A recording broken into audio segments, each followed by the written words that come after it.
Mas, kita makan siang di restoran Padang Jalan Juanda yuk. Demikian telepon singkat yang langsung saya jawab dengan perkataan iya. Inilah telepon dari mitra saya, ayah angkat saya, seorang yang 20 tahun usianya di atas saya yang merupakan mitra saya lebih dari 25 tahun. Saya juga komisaris di perusahaannya dan memiliki saham kecil di organisasinya. Dan itu dulu sebelum strategi lain muncul di kemudian hari. Bisnis dipegang olehnya lebih ada 16 perusahaan. Dan saya respect sekali dengan beliau, seorang asli Bali. Beliau adalah ayah angkat saya.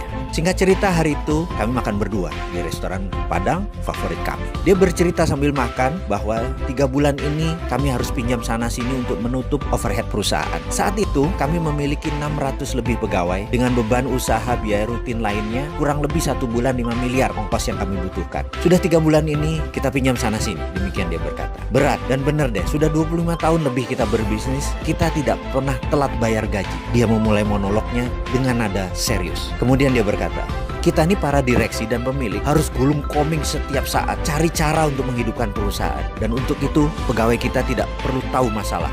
Namun kali ini berat sekali. Lalu dia menatap saya. Ada saran nggak mas? Demikian dia berkata kepada saya yang lagi mengunyah makanan. Saya pun menjawab demikian.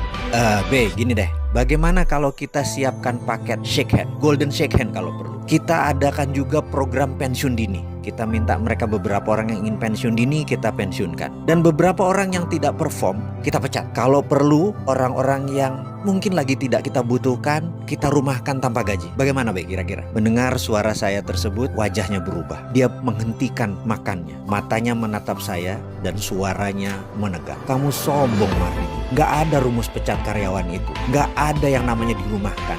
Gak ada yang namanya golden shake hand sekalipun. Mereka semua bekerja sudah sangat keras. Mereka adalah orang pilihan. Itu nadanya dengan tegas dia berkata. Kamu harus cari cara lain. Lalu dia melanjutkan bicaranya setelah terhenti sesaat. Kamu jangan pernah berpikir bahwa apa yang selama ini kita dapat adalah karena kepintaran kamu atau kepintaran saya. Gak ada itu. Semua itu terjadi, itu bukan karena kita. Ini merupakan jawaban dari doa 600 pegawai kita dan keluarganya. Mungkin kalau dikumpulkan ini adalah doa dari 1.500 orang. Jujur, kamu harus berpikir berbeda dengan apa yang kamu katakan barusan. Ini semua bukan karena kamu, bukan karena saya. Jangan mentang-mentang ekonomi lagi turun, kita lagi susah, pegawai kita pecat. Bukan begitu, nggak bisa begitu. Ini contoh aja ya, saya kasih tahu kamu. Coba kamu bayangkan, kamu berdoa dengan ikhlas, bekerja keras dan jujur. Lalu di catatan langit, kamu harus dapat rezeki 10 miliar bulan ini. Coba bayangkan itu ya. Maka malaikat yang ditugaskan menurunkan 10 miliar itu pasti perlu infrastruktur rezeki turun. Di mana itu? Yaitu bisnis kamu. Jadi dia turunkan lewat bisnis kamu, rezeki itu datang ke kamu.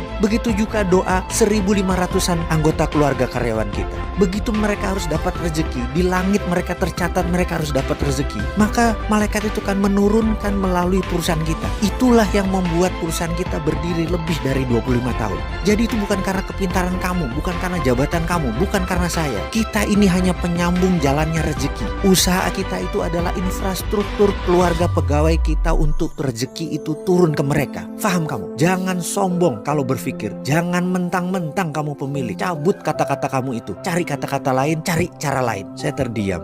Sekali lagi, sudah puluhan kali saya terdiam mendengar monolognya. Saya merenungkan kata-katanya bahwa usaha itu hanya infrastruktur rezeki keluarga kita dan pegawai kita.